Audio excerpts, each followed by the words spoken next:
Good morning, beloveds. Aloha from Kauai. So as you noticed, I'm doing this video a little bit earlier because I will be traveling during the full moon on Saturday. So I wanted to go ahead and drop in and just share some of the energies that are present and some of the things that maybe we will encounter collectively as well as individually through this full moon phase. So I'm just going to take a moment and recenter in.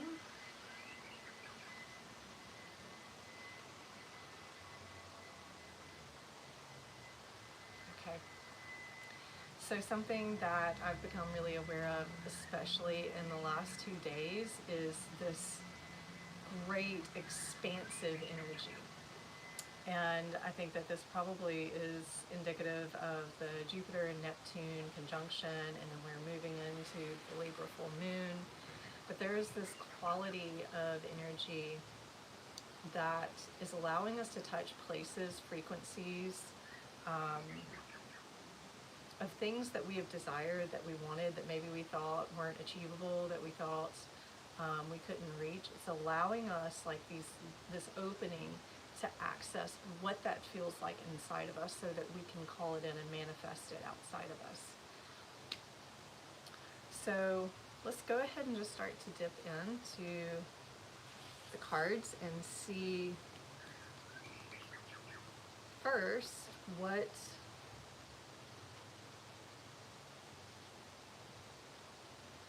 might be a dominating belief or thoughts, theme, and some of the issues that we might be encountering.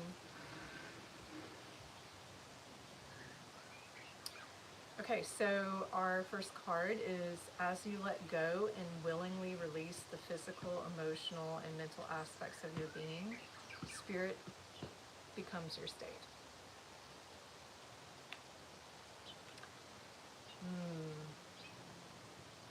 And I already see how that ties into what I was just saying about having greater access to creating, starting to co-create through the realization in ourself by finding that vibration in ourself that matches what we want to produce in the outer world or achieve.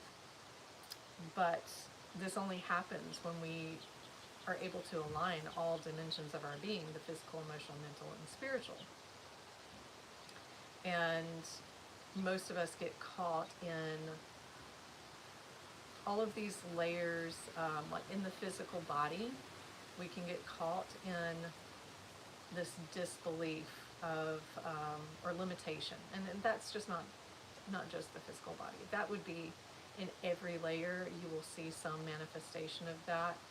We tend to notice it in our physical body. If we have limited mobility and limited range of motion, then you can look at the emotional body and see that maybe we also don't have the same emotional freedom in those places. It may be limited by some trauma that has then created the perception and the belief system in the mind that X, Y, and Z is unattainable, that you are limited to only receiving this kind of nourishment or only receiving this kind of joy or emotional support. So moving on to one of the things that the collective may be encountering in this process of enlivening and awakening abundance. How do you free yourself? In the deepest sense, you free yourself by finding yourself. So let's go a little deeper with that and just get a little bit more context.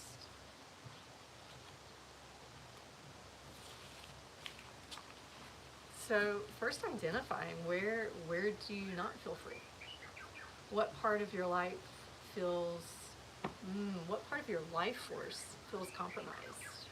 And how does it feel compromised? Is it in finances? Is it in home and family? Is it with work and career? Is it in community? Is it in your body? Is it um, some health related issue? Is it with travel? So first, just identifying where you feel compromised, where you feel limited, where you feel bound and unfree. And the beautiful thing about if you don't do anything else except for that part of the process is that simply by noticing and witnessing this part of yourself, it starts to unwind. Because all anything in creation wants is to be acknowledged, to be noticed, to be appreciated. So if you just start to draw your attention to those places and you identify it, that in itself begins the transformative process. If you know anything about rehabilitation, the first step is admitting you have a problem. And that begins the process because you are recognizing, you are putting energy, thought, and attention towards a place that has been ignored. So if you don't do anything else except for just write out a list of where do I feel compromised, where do I feel like my life force is not flowing, where do I feel restricted, just write those things out. And then you can continue to go deeper. So the card that we got to go deeper with that is realize that the outside world and the flow of inner emotions come and go. So we can really get stuck in this woe is me, things are terrible, it's never gonna get better, and like really get stuck in the suffering and forget that everything is moving and changing and comes and goes in waves, the same as the moon, wax and wanes. So realizing the outside world and the flow of inner emotions, they come and go, they're ever changing, but you, the one who experiences these things, remain consciously aware of whatever passes before you. So it's a great opportunity when we have the shakeups in life, when we have the challenges, when we have like the emotional reactions, there's always a potential for you to start to create this space between you and the stimulus. And as you do, this is what we call awareness. I am aware that right now in this moment I am experiencing sadness. And when you do that, it's the separation instead of you saying, I am sad. And in the place of separation, a presence begins to build. So that the next time you experience a stimulus, instead of being totally identified in it, you're able to draw back a little further and continue to observe this, like the part of you that is always the same, your eternal, timeless nature. The part of you that never actually changes and that is never touched by any human experience. And the more that you start to become identified with that as the one observing, then you start to unwind the stories of the limitations, of the restrictions, the belief systems that say, Source, God can only provide for me through my job, my career, or through money, or through this relationship.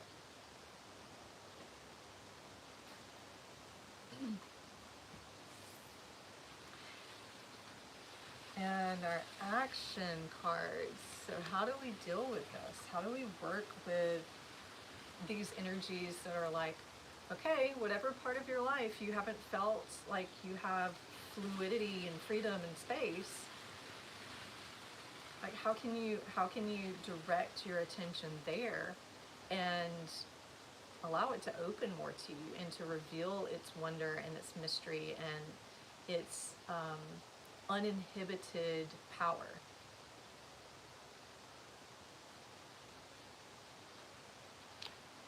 All right. So, by the way, if you watch this, I usually use several decks. I only brought 2 decks this time, 3 decks, because of traveling purposes.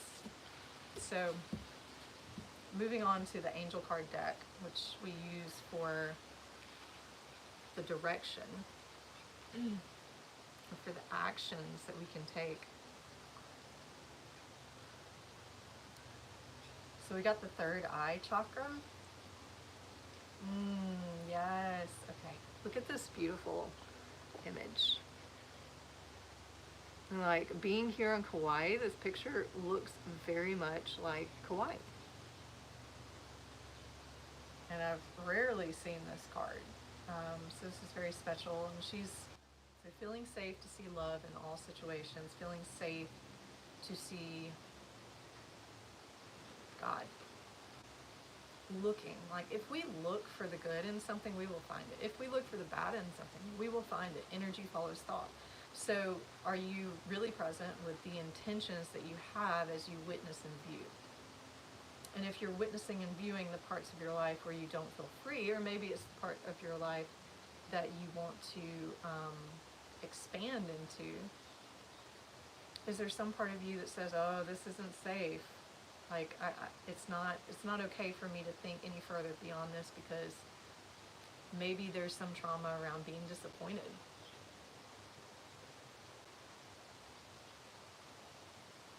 So it is safe for you to see energy of love in all of its forms. So even being aware of the different ways that love and the divine supports you in opening yourself more and more to your true co-creative nature and power. You know, be open to seeing like the mystical, beautiful signs. Maybe it's the penny on the floor, or maybe you hear some sound, like maybe you hear the sounds of angels. Maybe you feel the presence of angels or an ancestor supporting you and loving you and letting you know it's safe and it's okay for you to go beyond the places that have felt scary. The other direction here is to cut cords.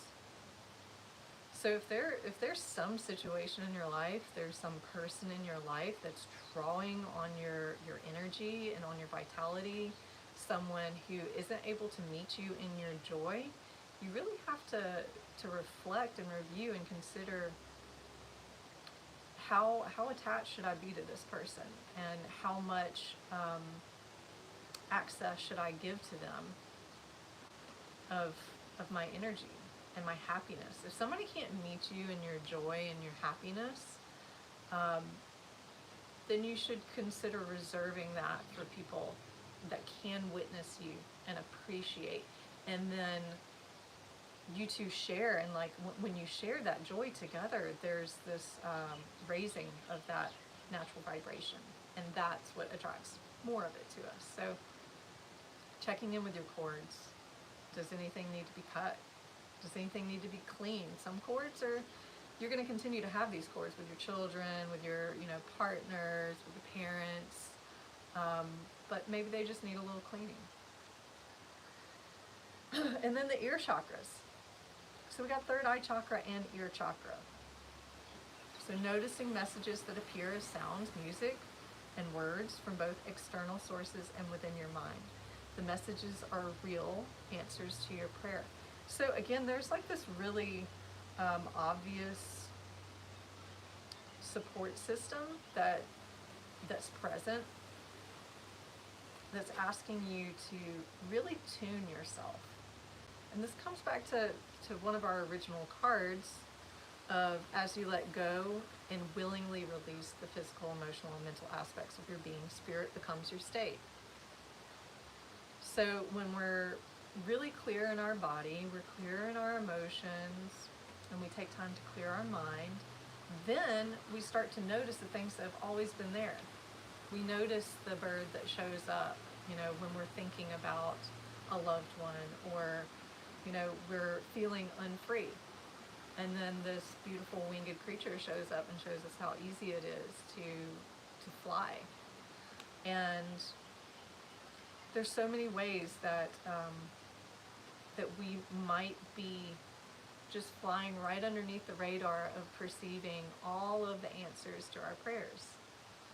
It just doesn't always look the way that we perceive. Like if we have some belief that it has, like we're going to visually see this thing or actually hear messages, maybe that in itself could be a block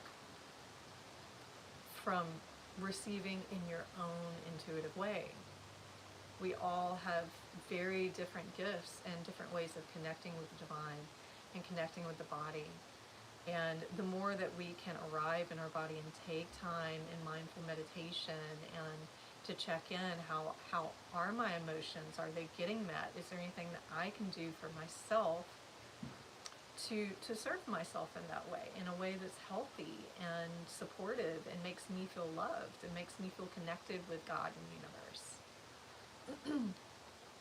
If I do that, then I start to notice the things that are happening all around me all the time, through other people and through situations, songs on the radio or billboards or an ad, or there's an infinite amount of possibilities of how the divine speaks to us and shows us how, what direction to go, and that we're supported and that we're doing exactly as we're supposed to be doing. So we're going to wrap it up with the last card, which is always, it's a long one, but it's always very powerful. And these cards I did get from Kauai, so it's very special that I'm getting to draw from them while I'm here. This is a new card. I haven't seen this one yet. It says, Palik Mana, the medicine of the butterfly kachina, the butterfly god. So let's read about the butterfly god, the Palik Mana. And I'm going to show you her picture.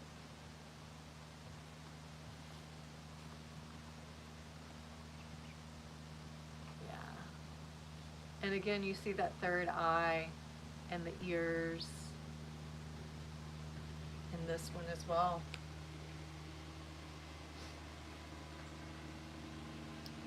On wings of hope, butterfly kachina guides you through an ending to the light of new life within.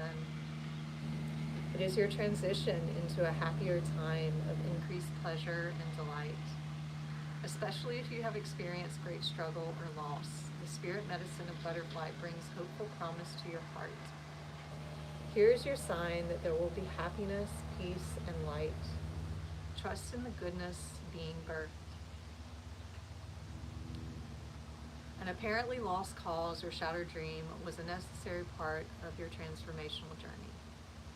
What was sacrificed can be reborn into something even more beautiful.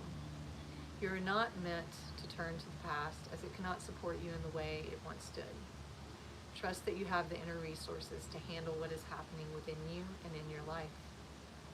You are moving toward a significant psychological, emotional, and perhaps also physical breakthrough and transformation.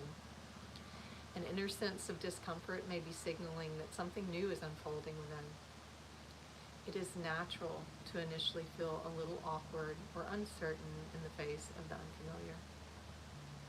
This is a good sign of change stirring from within. Allow nature to take its course. Trust in what is happening, even whilst you don't fully understand it. In the end, it will turn out beautifully and also happen to be a new beginning.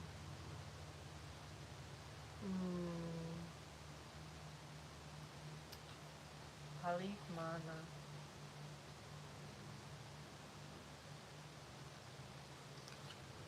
So I'm going to take a moment and just kind of bring all of this together.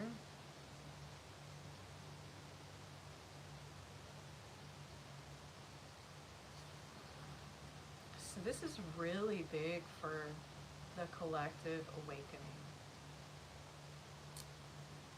And being so deeply held in these energies of resurrection right now, that is what all of this says to me, is that this is the gateway of resurrection, and the pathway home is this realignment of bringing ourselves fully into the body and remembering its miraculous nature as a divine emanation, as a vessel that holds our divine nature, and that our care and inward focus on the maintenance and well-being and messages that are held in each of these systems, the physical, emotional, mental, that is what helps us to connect with the spiritual, helps us to self-realize our spiritual nature and the infinite potential that lies within that alignment, the infinite potential that lies within each cell to be reborn and regenerated into each story of our life, that it can be reborn into something different. And the collective narrative, what is your belief about the world and its trajectory? And can you leave space to believe that there is a totally different timeline that can arise? Something that you never even believed could be possible. Can you find where your beliefs are limited in the trajectory of Earth and its evolution, humanity's evolution?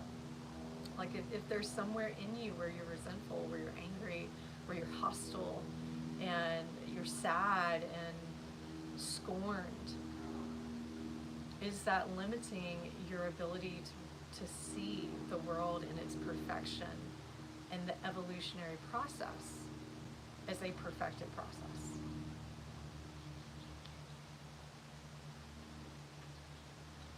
And then pulling it in individually.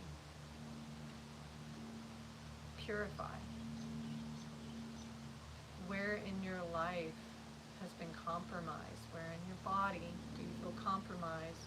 Where life force is not vital and flowing freely? Can you purify that place so that you can sense a new level or depth of your being in your body, in your emotions?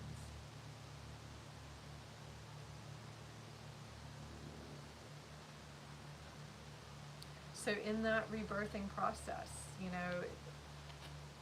I'm thinking of the umbilical cord. It says cut cords. Part of being born means that we have to detach from the world that we were living in, to really fully embrace the new beginnings and to have the mobility and the vitality to stand on our own and to be our own individuated force. Then we have to detach from the lingering past. And we can do that honoring it. It doesn't have to be ugly, it doesn't have to be mean, and it doesn't have to mean some other story about who you are and who you aren't. It's just a simple reverence of, thank you, I release you, and I'm calling my power back to me, and I'm giving your power back to you, whether it's a situation or a person.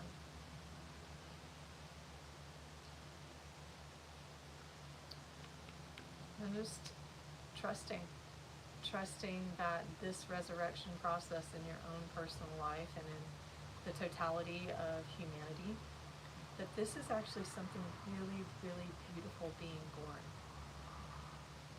Something that goes beyond the realms of possibility that you have believed.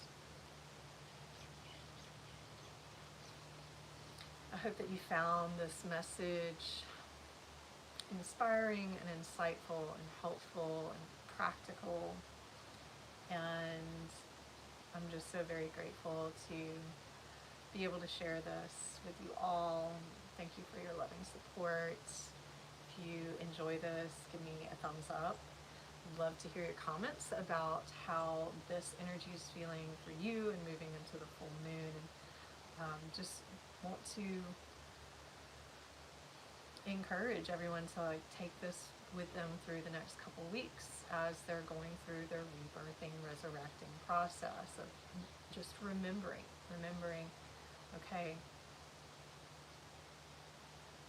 what is your truth? What is it exactly that you want to be free of in your life? Where do you want more freedom? And can you trust that every step in that process, even though it doesn't look like all rainbows and sparkles, can you trust in those moments, pull back and observe, I am witnessing this or I am feeling this, that in itself is bringing you to is delivering you to that end result. I won't be doing the card readings, the 3 card readings, because I am going to be traveling over the next 3 days, but I will do them for the new moon in Taurus in 2 weeks. And I love you all so very much. Mahalo. And aloha from Kauai.